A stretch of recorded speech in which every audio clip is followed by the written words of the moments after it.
Hey everyone, my name is Matt. I'm the youth and family pastor at Cornerstone Church in Marshfield.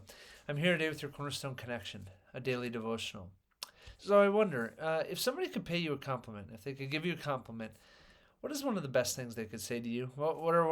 What's a saying they could give to you that would really just lift you up, encourage you, make you feel good about yourself after they say that thing? I know for me, one of the things that over the years just means a ton. It's a very simple phrase, but when people say it, it means a lot to me. It carries a lot of weight. And it's the phrase, I respect you. Especially if it's someone that I've worked with over a period of time, someone that's gotten to know me, has seen both my conduct, my character, and they can just look at me and be honest and say, Matt, I respect you. Well, today as we move into 1 Samuel chapter 24 and we continue to watch this just drama unfold, really, where David is fleeing for his life from King Saul. I can't help but get to the end of chapter 24 today and just have what some people call mad respect for David. And so I'm going to let the text do most of the talking today, and I'm going to read for us the majority of 1 Samuel chapter 24 so that we can see exactly what is going on.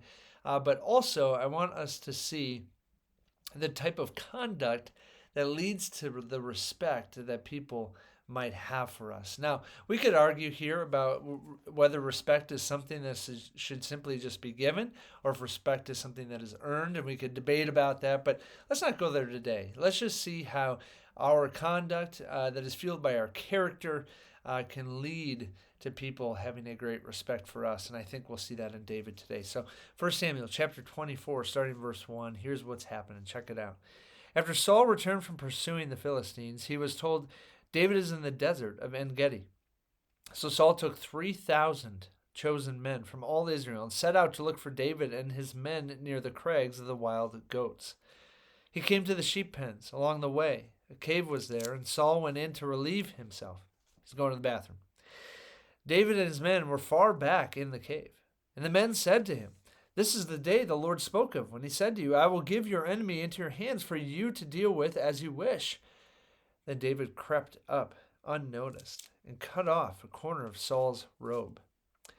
Afterward, David was conscience-stricken for having cut off a corner of his robe. He said to his men, The Lord forbid that I should do such a thing to my master, the Lord's anointed, or lift my hand against him, for he is the anointed of the Lord.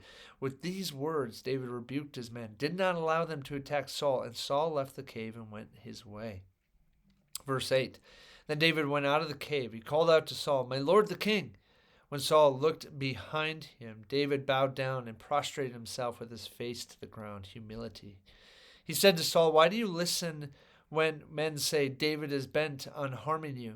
This day you have seen with your own eyes how the Lord delivered you into my hands in the cave. Some urged me to kill you, but I spared you. I said, I will not lift my hand against my master, because he is the Lord's anointed. See, my father, look at this piece of your robe in my hand. I cut off the corner of your robe, but did not kill you. Now understand and recognize that I am not guilty of wrongdoing or rebellion. I have not wronged you, but you are hunting me down to take my life. May the Lord judge between you and me, and may the Lord avenge the wrongs you have done to me, but my hand will not touch you. As the old saying goes, from evildoers come evil deeds, so my hand will not touch you. I'm going to stop there for today. And I just, again, want to pull us into the incredible amount of respect that David shows to King Saul, but even more than King Saul, to God. He won't lay his hands on King Saul because he is the Lord's anointed, because of his respect and the honor and the glory that he gives to God. And he has a high trust in God.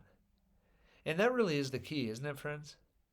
That when we give and show respect to others, people are going to naturally respect us because our conduct and our character are marked by respect. And we see that in David today. And I get done with this chapter and I go, wow, I respect this guy so much. Now, there's going to be things coming up in David's life that we're going to go, oh man, I don't respect that at all. And we all have mountaintops and valleys in our life, don't we?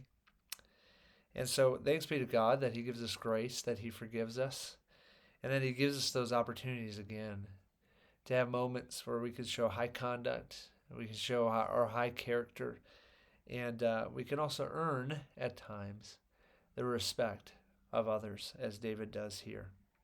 Well, friends, hopefully that encourages you. Maybe it teaches you a nugget or two. And have a great day. We'll see you next time on the Cornerstone Connection.